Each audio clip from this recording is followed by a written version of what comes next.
Welcome to the Travel Transformation Podcast, where we talk all things travel and all things transformation, exploring the life-changing potential of solo travel, intentional travel, and location-independent working. Whether you're an aspiring digital nomad or simply wish to boost your confidence through epic travel experiences, I'm here to motivate and inspire you to go after all your wildest dreams. I'm Jessica Grace Coleman, author, certified travel coach, founder of the Travel Transformation Company, and your host for the Travel Transformation Podcast. Travel changed my life. Now let's change yours. You ready? Let's go. Welcome to the Travel Transformation Podcast, the podcast where we talk all things travel and all things transformation. I'm your host, Jessica Grace Coleman. You can call me Jess. And today I'm talking to video creator, writer, and author of the Paris in My Pocket guide, Jay Swanson. Jay is an American living in Paris, and he is passionate about sharing his Paris journey and travel tips, helping others enjoy the city he has fallen in love with through social media and Patreon. His YouTube channel has 81,000 plus subscribers and offers helpful, uncommon advice for Paris travelers. He produced a daily vlog for 3+ years, totaling nearly 1,200 videos and counting. On Instagram, he has been posting exciting photos of Paris and beyond for 11+ years. In this episode, we discussed Jay's unique quest to move to Paris, including turning up with a visa no one even knew existed, his recommendations for places to visit that are off the beaten path, how to do Paris on a bit of a budget, moving to France as a digital nomad, and all kinds of Paris-related tips and treats. If you're going to Paris, this is the guy you need to follow online. I really enjoyed talking all things Paris with him, so let's get straight to the interview. Hi, Jay. Welcome to the podcast. How's it going today? Great. Thanks for having me on. No problem. Okay, so let's dive straight in. Can you tell our listeners who you are, where you're from, and what you do? Yeah, my name is Jay Swanson. I'm originally from the United States, and I've been in France for 7 years now, just over 7 years, actually. March 1st was my France anniversary, I guess. And I'm all kinds of things, but basically, I guess a full-time YouTuber is probably the central piece to all of it. Yeah. Nice. And where in the States are you from? Originally from Washington State, although in Europe, I generally say that I'm from Seattle, because if I say I'm from Washington, it immediately sends people to the wrong coast. Right. Yeah. They get confused. Yeah, and the funny part of it is that we grew up making fun of people who claimed to be from Seattle when they were really from near Seattle, and now I'm one of them, even though I grew up 300 miles away from it. You are one of those people. Yeah, I'm one of those people. The hypocrisy came and got me. I love the States, but I haven't been to Washington. I'd really like to do Washington, Oregon, all that area. It looks so beautiful. Yeah, perfect. Okay, so can you tell me the story of how you came to France, why you chose France, why you chose Paris in particular? Yeah, I mean, I honestly can't tell you why, just because ever since I was a kid, I wanted to for some reason. I just, in the States, we generally, almost everybody learns Spanish. It's like the go-to default. They teach it younger or like it's available earlier than any other language. And I refused. Like they tried to get us to learn. I was like, no, I'm going to learn French. I had no idea why. I don't know where it came from. And I just was like, no, I want to learn French. And I had this thing. I wanted to go to France. And unfortunately, I grew up in a family that didn't have money or prioritize travel at all. So I didn't even really leave the country until college. And I didn't even make it to France on my first try. And when I finally got to France, I moved to Nice. And I was like, oh, man, this is not really what I thought I was signing up for. And so I did it for a year. I was teaching English. And on my way out, I passed through Paris for a week. And I was like, oh, this is it. This is what I always wanted. And so I just made it. I was like, my goal is to come back here. I have to come back here. And and so Paris just got in my blood and never left. Wow. Well, do you know what it was that made you think this is it? Was it a mix of things? Was it the vibe? Was it the people? Do you know what it was? I think it was all of the above. It very much was the vibe, the lifestyle, the architecture, the layout of the city, the way that you can just walk everywhere, the food, the terraces, just like, it's really hard to pin down. I think that it was kind of the amalgamation of just that essence and it's not for everybody. Obviously, I think there are a lot of people that wander into Paris and they're like, well, this place sucks. And then they leave as soon as they can. And for me, it was the opposite. As soon as I walked in, as if you can walk into a city, I guess, but as soon as I got a sense of the vibe, it was almost like stepping into almost You know how they talk about culture being like water and you're swimming through it and you don't even recognize that it's there? It's like I jumped into a completely different pond and it was one that fit me better. And I just felt immediately at home. And I don't know that I'd ever had that feeling before in my life. And so it really drew me more than anything. That's amazing. I think a lot of people strive to find that feeling, and I'm one of them. Like I think part of the reason why I travel so much is that I'm searching for that place where it just hits me. And I've heard my other friends say that it's happened to them as well. And I'm just like, it's never happened to me, but maybe one day if I keep going to How many places have you been so far? Quite a few places. I mean, there are places I could see myself living, definitely, but nothing that sort of like hit me like that. And, you know, I have had some people, I know a friend, she went to visit somewhere completely other end of the country. And she said within 20 minutes, she knew she had to live there. And the next day she was looking at houses and she'd only gone for like the weekend. And she's like, I just knew. And I'm like, wow, I wonder what that would feel like to just know that you have to be somewhere. That's really cool that you were able to have it. It's an amazing feeling. I mean, do you not feel that where you live right now? No, no. I mean, yeah. So then I was going to say, if you already feel like you're at home, you don't need to go find another one. But yeah, I mean, if you don't feel at home, I can totally understand that desire. And I had the same desire. I absolutely had the same desire.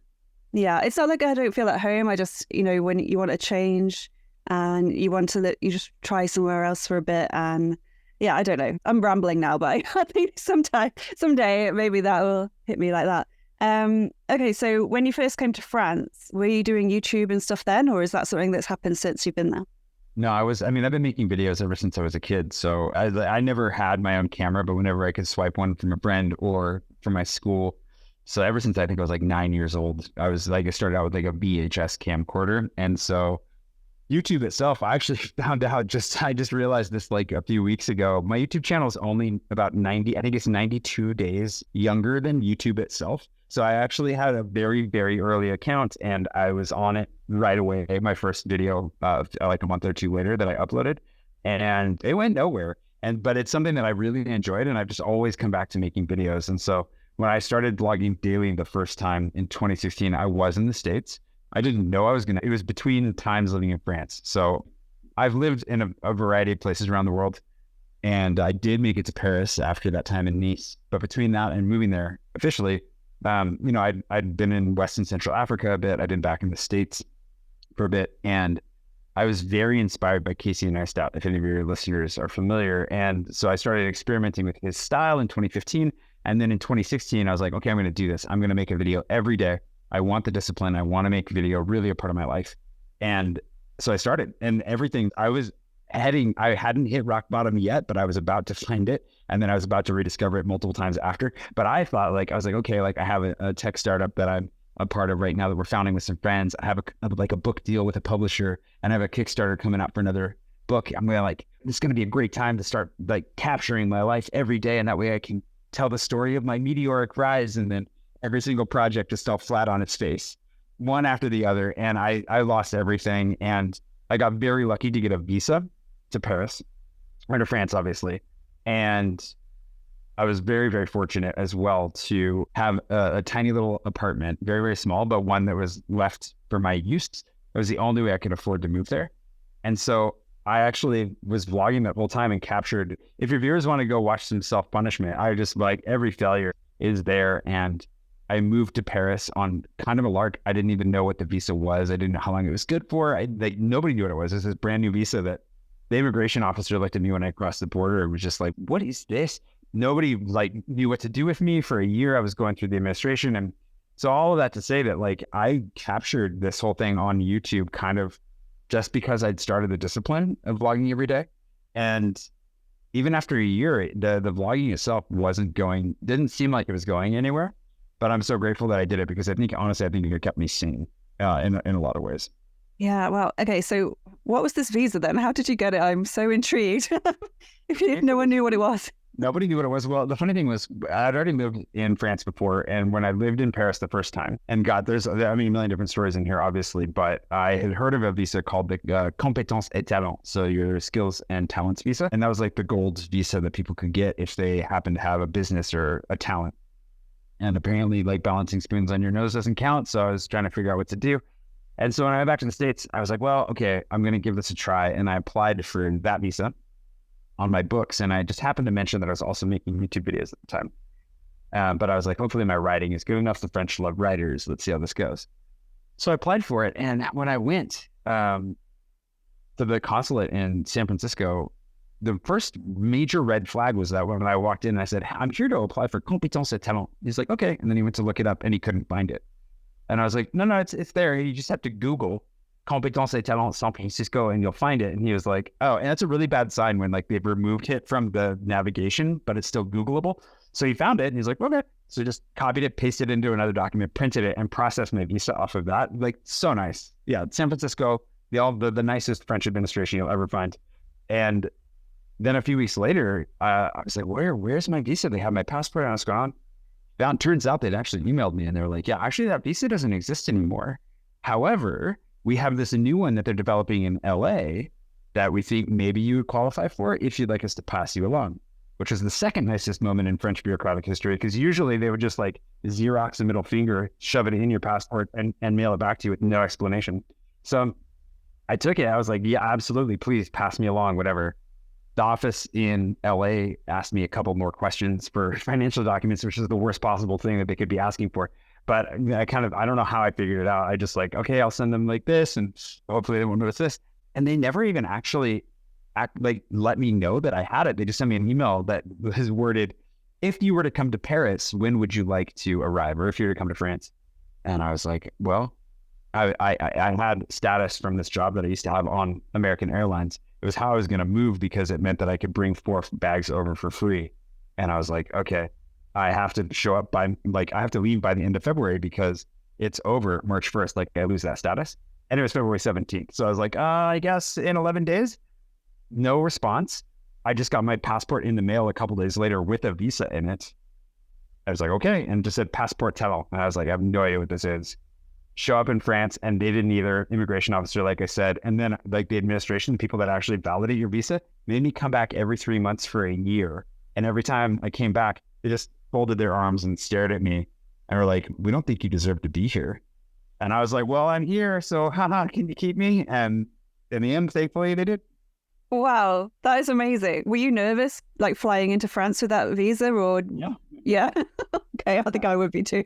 Well, the immigration officer literally said, you're lucky you're American. Like she wrote down the numbers and then stamped my passport and was like, yeah, you're lucky you're American. Like I'll let you in. And I was like, really? Like you really think that I forged this? Like, okay.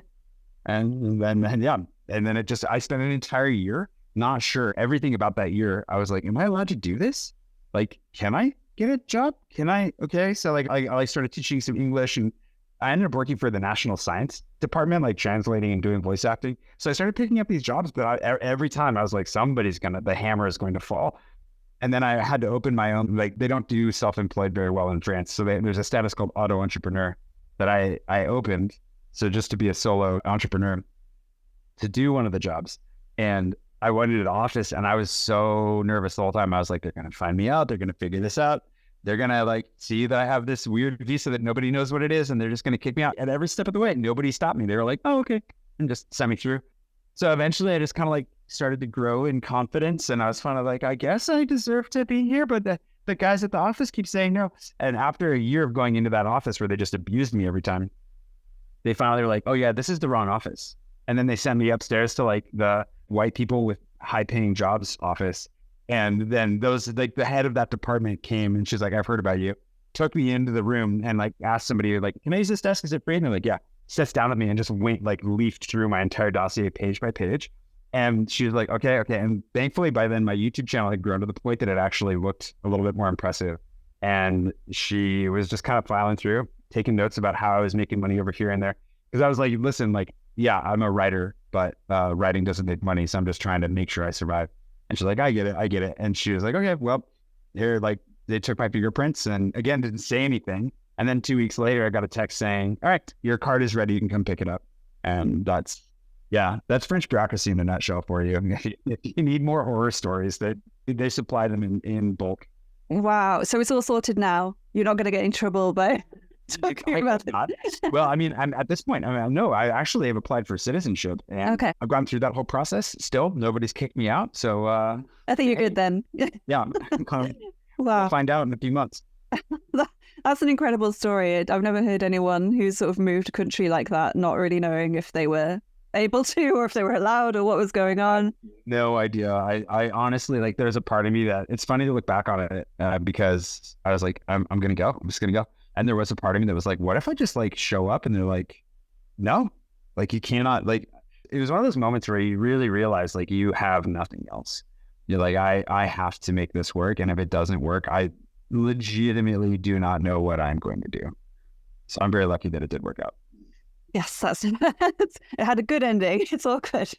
Okay, so for someone who has never been to Paris, they've only ever seen it on like TV shows or movies or whatever, what advice would you give them? Where would you suggest they start planning their trip, all that kind of stuff? I mean, if you've never been to Paris before, I think the cool thing about Paris is that the big sites are all genuinely worth it. One of the pieces of advice that's coming up a lot now, I'm actually about to release a video on that touches on this, and I think I'd like to get more into it, is that idea that like when you come to Paris, look into doing stuff you like doing at home. If you don't go to museums at home, don't feel obligated to go to museums in Paris. They're wonderful. And there's a lot, I mean, we have a gazillion of them and some of the finest museums in the world. The Louvre is magnificent, but it's also overwhelming. It's the largest building in France. You could spend years of your life and not see everything in it. And you don't really care about the Mona Lisa. I guarantee 99% of your listeners don't even know why the Mona Lisa is famous, right? Because nobody does, because it's famous because it's famous. And so it's that thing of like, okay, like what actually interests you? Are you active? Would you like to like take a bike tour or jump in a motorcycle and see the sights? And then from there, like even just to keep it simple, the Arc de Triomphe, the Eiffel Tower, Notre Dame when it opens back up, Sacre-Cœur and Montmartre, they're all very, very worth it. There are very few major sites that you've heard about that you're going to feel like were a total waste. It's just a matter of kind of planning it out to make sure that you have something good to eat or drink like nearby so that you can go see something for an hour or two, be a little bit overwhelmed. That's the big thing about museums, right? You forget how overwhelming they can be. Even if like I live here and I don't have jet lag, I went to a bunch of museums last week for a video. Each one of them drained me, because they're just like, there's so much to see. So just make sure you got a place next door for coffee or something like that, relax. And the main thing I would say is, and now that I've said like 8 main things, I realize that, but I guess I would say like, don't forget that Paris can just be enjoyed on its own. Sitting and people watching is the number one spectator sport in Paris. We love to watch people just walk by and be ridiculous. You can sit on a terrace and you can occupy it for a long time for the price of one espresso or a cheap beer or a cheap glass of wine, and then walk. Like Paris is amazing on its own. It's a walking city. You can just get lost for hours and pop into a random cafe and have a great time. So I guess ultimately it's like just trying to take the pressure off and just remember that you're not going to have a bad time so long as you keep a positive attitude and don't mind getting a little lost. Yeah, I mean, getting a bit lost is all part of it, isn't it? Definitely. That's how you find all the little side streets and stuff, all the shops that you'd never have like found and all that kind of stuff. Yeah, I went to Paris, been a few times, but like the first 2 times was with school, like a school trip. So we couldn't, go where we wanted to. It was like an art thing. So that was museum. And you do get museumed out. Absolutely. I went a couple of summers ago on my own for a week. And yeah, I did all the main touristy things. God, I spent hours in the Louvre. I was just like, where am I?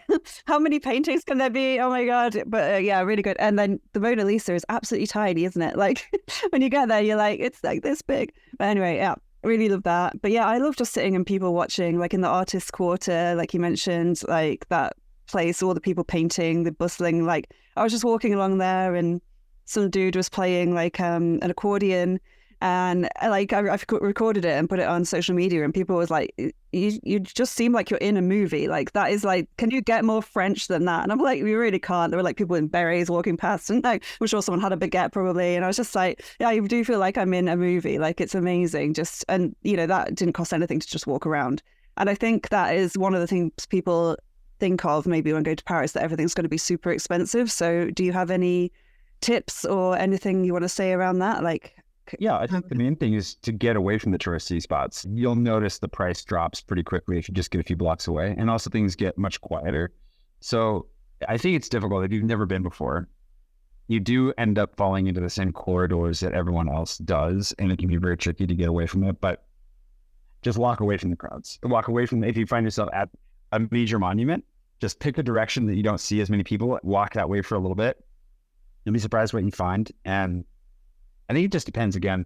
Like for me, at this point, especially because I recommend where people go to eat and drink all the time based on my own taste, like I've gotten to a point where there was a period where I felt like I was becoming a snob because I was so worried that my reputation would be sullied if somebody didn't like the thing that I recommended. So then I was very nervous about it. And I was like, no, that's not good enough. Is this good enough? And what I came to realize, because I was just being an idiot, was that at the end of the day, if you can be just a little bit open to whatever's happening, again, that thing of like just wander for a bit and then find a corner cafe, generally not the ones with the red awnings, because those that just like flowers and fruit in the wild, they're trying to lure you in. Find one that looks a little bit, sad and lonely, and find somebody who would be happy to have you, and just sit down and enjoy it on your own. Because I think that even if the coffee is a little bit dark for your taste, a little bit burned, or the house wine is just a little bit whatever, like I think you're just gonna have a great time for the environment, like you're talking about, for like feeling like you're living in a movie. And at the end of the day, what I guess people get very nervous about whether or not they're going to have, like, is it going to be good? Am I going to have actually good food? Am I going to miss out? You can have a bad meal in Paris. It's possible. But at the same time, like, I think that the environment and the people around and like everything else ends up making up for it so much that you don't even notice half the time. Yeah, exactly. The food is just like a small part of it, isn't it? It's like the ambiance and everything else going on around you, and just the fact that you're in Paris. You're just sitting there like, wow, I'm having a meal outside in Paris. Well, and so more specifically to your question about like how to do things on the cheap, if you are looking to maintain your budget, if you're coming during the season where it's warmer outside, all you need to do is go to a bakery, get a sandwich for a couple of bucks, or go into a grocery store. It's really easy to make a little picnic. And Parisians love sitting on the river or on the canal, and they just take it down there, take a bottle of wine with you. You can drink in public in Paris. If your listeners are American, they might be shocked by this and they might have a very difficult time believing it, but it's true. And you go sit on the Seine, the banks of the Seine, you pop up in a bottle, you just kind of share it in some cheap plastic cups, watch the sun set. You can do all of that for like $15 and you'll have a great time. And the crazy thing is, so with French food in particular, I think one of the things that's easy to forget when you live here is that the French do simple very, very well. So going into even a supermarket to buy a baguette, it's not even like a proper boulangerie. Just get that baguette from the supermarket, get like the regular old lunch meat and some like cheese out of the fridge, take that down. You're going to make your own sandwich out of that. And it's going to be a better sandwich than you've had in years. It still happens to me sometimes. I'll be hanging out with friends and just like piece something together. They just went to like the Monoprix down the street and you bite into it and you're like, oh my, where did you get this? And they're like, yeah, it's just the stuff from the store. And it's like, how? So you can really have a really, really nice time and not spend very much. I just want to interrupt this awesome podcast episode for a moment to tell you about Write Your Life, the ultimate life hack for achieving your dreams by Jessica Grace Coleman, a book that teaches you how to design your dream life and then go live it. Life is what you make it. Life is what you write it to be. And you can write whatever you want. Let me show you how. The Write Your Life method gives you all the tools and techniques you need to identify your ambitions, plan your goals, and ultimately achieve all your wildest dreams, all while having fun and getting creative. And you don't need to be a writer to benefit from the Write Your Life method. This book can help anyone, anywhere design their ultimate dream lifestyle. Get it now from Amazon or head to www.traveltransformationcoach.com/books. You'll also get a digital copy completely free when you sign up to the Flip the Script Academy at traveltransformationcoach.com/academy, where we teach you that life is short, so let's make sure it's nothing short of amazing. And now let's get back to the Travel Transformation Podcast. Yeah, that's a great tip. When I was there, I had like it was just a bedroom, but with like a tiny kitchenette thing. And there was a supermarket down the road. So I ate most of my meals there when I was there, and then would just like have drinks out or something like that just to save a bit of money. So, you can do stuff like that as well. And like you say, just supermarket food, just go and pick up sandwiches, bits and bobs, picnic bits, and then go and find like a beautiful spot. And, you don't really need anything else. Yeah. Right. Well, and I would definitely say don't get hung up on what is the best in Paris, right? Like what's the best croissant? What's the best baguette? If you don't live here, you don't know. Don't worry about it, right? Like when I moved here, I thought the bakery around the corner from my apartment, I was like, this is the best bread is the like clearly this is like artisanal, handcrafted, amazing, whatever. And then 6 months later, I realized that it was like a frozen baguette and it was trash. Like but like because my frame of reference was like American bread, I had no idea. So I think the nice thing is if you're coming into it fresh, you're going to have a great time. Like every croissant will be the best croissant you've ever had. Every baguette will be the best baguette you've ever had. So just don't worry about it. Just go nuts. Eat all the carbs you can. Oh yeah, that is advice I am definitely on board with. Do you have like a favorite spot in Paris, like somewhere you go to get away from all the touristy places or anything like that? Yeah, there's so many great places in Paris, but I think the easiest one, although it's funny because even a lot of Parisians don't know or haven't been to Canal Saint-Martin. So there is a canal in Paris. There's not just the river. There's a canal that actually was built by Napoleon III that goes right out the north from, basically it borders the Marais at the Seine and then goes north and out of the city and connects to like the European network of canals beyond that. And it's amazing. It's an area that has so many great bars and restaurants, so much good food. If you looked at my Google Maps, my personal one, it's basically just the cluster in that part of town is thick. So much good stuff. It's more of a working class city. It's kind of like London, the East, it's like heading towards like Shoreditch or Hackney in a way. It's like, there's just a lot of really fun stuff and it's not too expensive and it's away from the masses. I love it. Nice. Yeah, I don't think I went there, but I'll have to add it to my list if I go again. So do you travel around the rest of France much or do you love Paris so much that you just stay there most of the time? Paris has its own gravity. I actually got myself in trouble. Not really. I edited this out of a video today. I'm currently actually on the west coast of France, visiting some friends, and I caught myself referring to France as Paris. And that happens a lot. And I think it's very much like if you were to live in New York or you live in London, you forget that the rest of the country exists because you're in the gravity well. And so it's funny because I love leaving Paris because I love coming back to Paris. And you need to leave Paris because it is a city. It's dense. It can be very stinky and loud. And I mean, it's a very vibrant and smelly city. And so getting out and coming to like a place where I can smell the ocean on the breeze is so refreshing. And then when I go back to Paris, I'll be reminded of all the things I love about it. So I used to explore it a little bit more. And right now I'm getting back into it. I went through a period where I definitely was traveling a little bit less, but I got my French driver's license so I could road trip more. So I need to take advantage of that. Nice. And do you have any tips for any people who want to move to Paris, who want to start their own business, like aspiring digital nomads who are thinking of France? Like, yeah, I mean, I guess it's hard. France doesn't make it easy. There are a lot of countries that make it easier for like digital nomads specifically.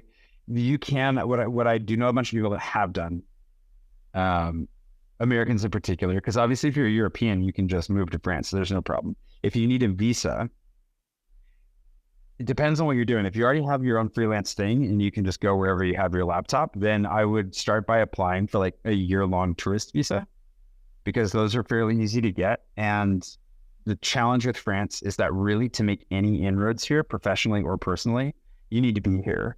It's not the kind of country where you can get online, make connections, do your research, you can't pre-plan your life in France like you can in some parts of the world. You really have to be here and you have to put in the effort to like do the work on the ground. It's just the way that it works here. So my recommendation would be, make sure you've got your budget and you're going to be able to afford to live and off of what you're already doing and then just come on that tourist visa. And then by the end of that year, if you put the effort in, you'll probably make some great contacts. You'll know how things work much better. And you'll find you are much more likely to find a way forward if you want to stay longer than that. Yeah, that's a good idea. And you said you're a full-time YouTuber. Is that where you get most of your money from now? I know you have a Patreon and stuff as well. Yeah. Yeah. So YouTube actually doesn't really pay as much directly. It's just that I guess is the body of work that generates the revenue. So like Patreon has always been the core of what I do. And we can shout out my patrons right now because they're lovely and amazing. And I would not be here without them. So I'm so grateful. So eternally grateful to them. So Patreon has been the core and the backbone of everything. And then I have a guide to Paris that I sell, which has been a larger portion over time. And now YouTube's AdSense is starting to kick in a little bit.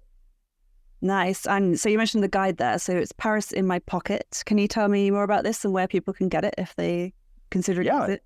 Go to ParisInMyPocket.com. Get it right now.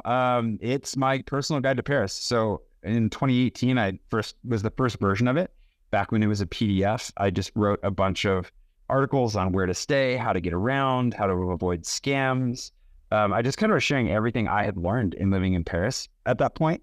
And then compilations of all my recommendations by arrondissement. Like, okay, if you're in this place, this is where I would go for food, coffee, whatever. And it was basically a book. It ended up being, I don't know how many years it took to get there, but it's at the time that we finally retired the PDF, I think it was about 140 or 150 pages. It's a lot of information. And so we evolved it into an online experience now, because that way I can update it in real time. You don't have to wait a year for me to let you know, oh, that place actually closed, or hey, I found this amazing new place. And then the style is very much, hey, I live here. These are the places I've found. If you love good coffee, if you love craft beer, natural wine, you want to see what the French take on like Chinese food is, or Vietnamese food. There's a lot of really fun French bistros and some upscale stuff in there as well.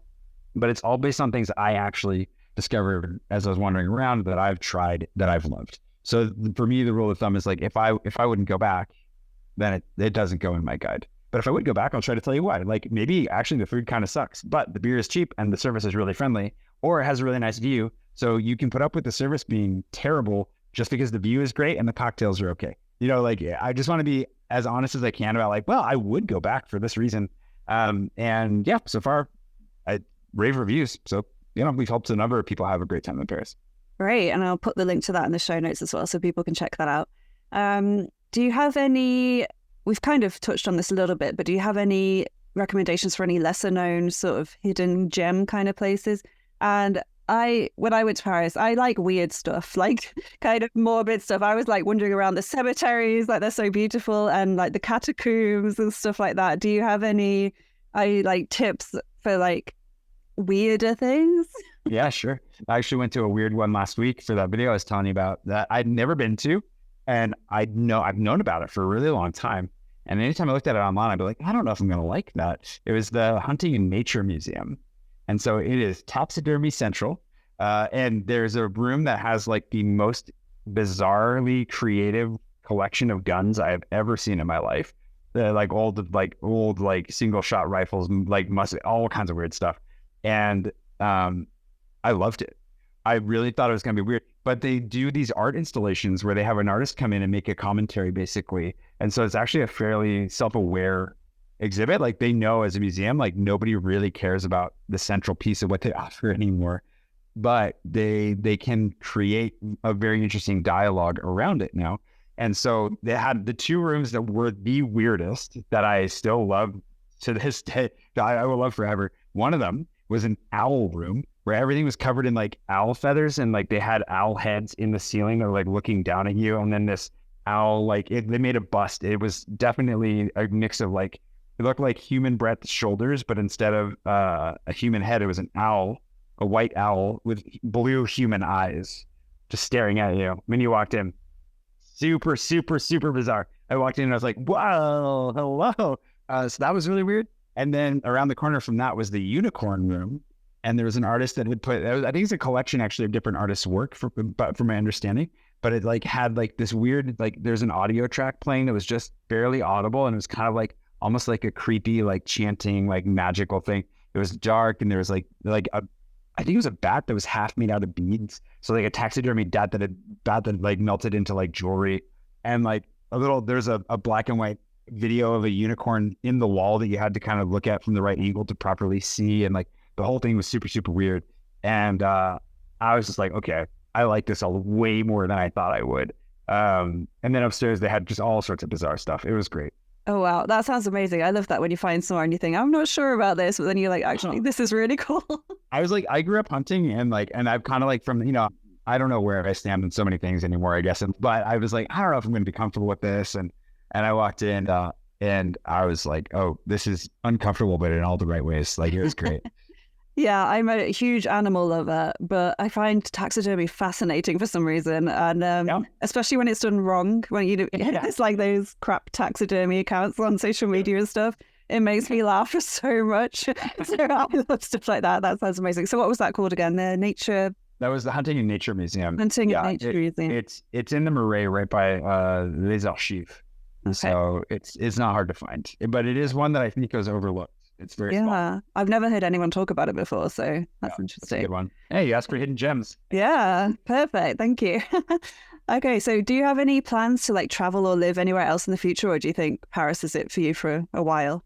I mean, that's actually the big spiritual question for me right now, because when I moved back, I had the goal to get citizenship. I was like, I never want to get kicked out of this country again. Like the first 2 times I came, it was on limited visas that could not be renewed. And I was too poor to afford to like go and come back. And like, I spent a lot of time, like my whole life has been rebuilt here, and Paris is definitely home. I am not a Parisian in the sense that I wasn't born there, but I'm about as Parisian as you can be without being born there. And also I don't complain as much as the average Parisian. So I guess like we can knock some points off for that. But like Paris is home. My friends are there. My community is there. My business is there. But at the same time, like I was very locked in because I knew, okay, I have to be here long enough to get my citizenship. And the day that I walked out of my interview, it wasn't a slam dunk. Like I'm still waiting. You never know what kind of thing they could pull. But at this point, it's, it'd be very, very surprising if they didn't give it to me. I realized like, oh, wow, this has actually held me back. Like I've remained fearful in some areas of my life because I've wanted to stay small. And I listen, not that I'm going to break the law, but it's like, don't break the law. Don't piss anyone off. Don't say the wrong thing. Like whatever you have to do, just stay here. And I realized I can go anywhere and do anything now. Like that my life kind of opened up before me. And with a European passport, it's like I could just move to Italy or the Netherlands, or I could just go have a new experience and do anything. And so I am definitely wondering about it, because I have lived in probably 5 or 6 countries at this point, and I've been to probably 50 countries visiting them, and there are a lot. And I just went to Thailand for the first time and realized I have yet to discover Southeast Asia at all. I love India. I love so many parts of the world. So the long answer that I'm now giving you is I really don't know. I think that Paris will always be my home base. I think that I would always return to it. But I feel like life's just started, and I can't imagine staying in one place for the rest of my life, because there are more languages to learn. There's more food to discover. There are more people to meet, and just so many experiences to have. And if I'm fortunate enough to be able to pursue those, like especially the version of me a decade ago that was facing bankruptcy, that was facing nothing but nonstop disappointment, and really didn't know if I was going to even make it in the truest sense, to be where I am now and then to squander that, I think would be the great shame. So yeah, I don't have a good answer for you, but that's my answer. No, I mean, I'm the same. I'm always like, I want to live somewhere else. And then you get there and you're like, oh, but there's somewhere else. There's so many places in the world I want to visit. And yeah, I totally get it. So do you go back to the States much? Do you miss living in the States? You said you lived in several places, so I'm guessing you don't sort of miss it too much, but... No. I mean, like, it's funny. I think after you lived abroad for long enough, there's just certain things. I miss like good, fresh salsa. I miss chips and salsa. I will always miss. There's some things that I miss about it. I wish I could spend more time with my sister. But I wish she would just move to France, to be honest. Like at the end of the day, I don't have any real desire to go back to the States. I lived in West and Central Africa. Like I said, I spent some time in South Africa, and most of the countries that I lived in, I would love to revisit, but I don't know that I want to live in again.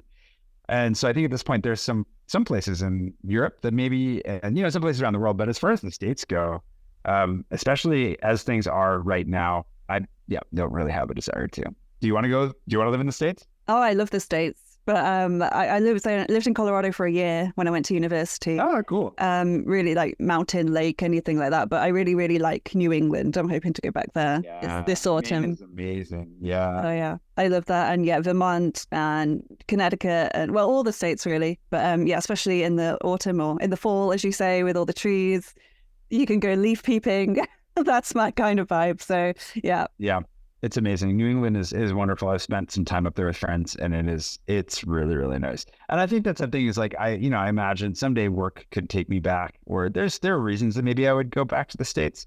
But it's funny because like, I really never think about it. I like, anytime anybody asks me, I'm like, no, that's like, why would I do that? But I think it's also the privilege of the fact that I can go whenever I want, right?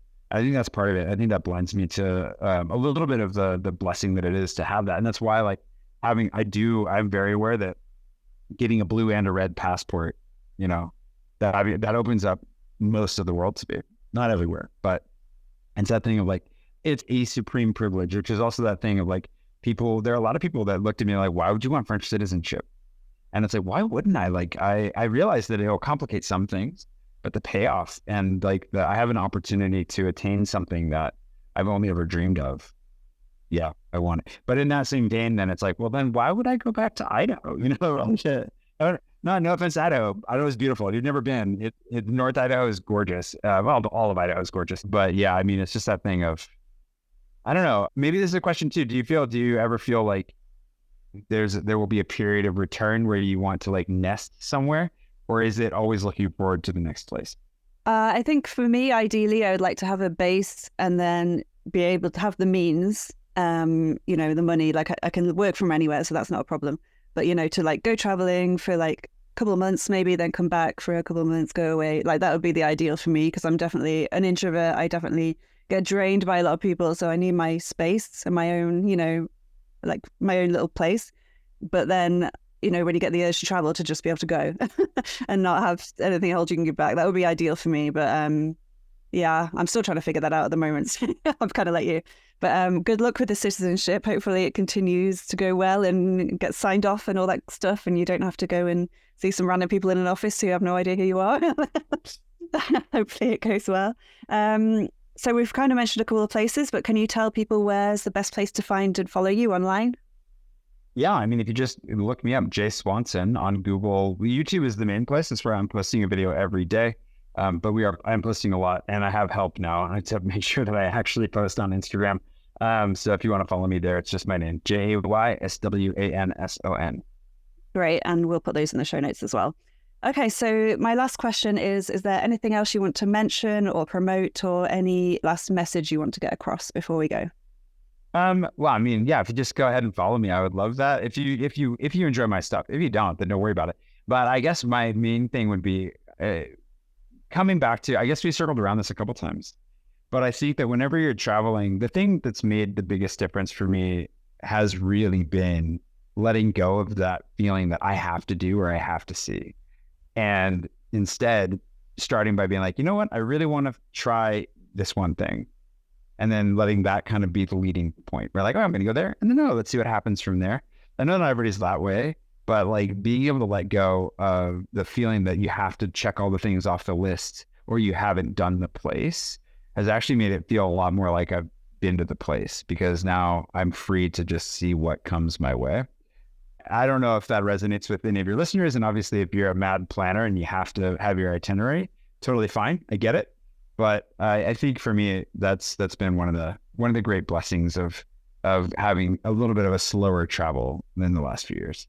Yeah, I love that. I'm definitely a planner. I love a good itinerary, but I also love leaving space to, just wander around and like find out random places that I never knew existed and stuff like that. So I think there's a sort of sweet spot for me in between the two. And yeah, definitely, because it can get exhausting if you just have like a list, like a huge list each day, and then you're just like absolutely knackered by the time you go to bed, and you're just like, oh, I need to like a holiday to get over this. You don't want that. So yeah, vacation. Yeah, exactly. So mix it up a bit and just see what happens. I love that advice. All right. Well, thank you so much for coming on the podcast today. It's been great talking to you about Paris. Thanks so much for having me. Yeah, no problem. It's been making me want to go back to Paris. So you're doing a good job. You can never do Paris too much. Exactly. All right. Thank you very much. Thank you. Thank you for listening to the Travel Transformation Podcast with me, Jessica Grace Coleman. If you enjoyed this episode, I would really appreciate it if you could please subscribe, rate and review, and spread the word, because it's my mission to help as many people as possible to flip the script on their lives and transform through travel. And remember, life is short, so let's make sure it's nothing short of amazing. Until next time, I'll catch you on the flip side.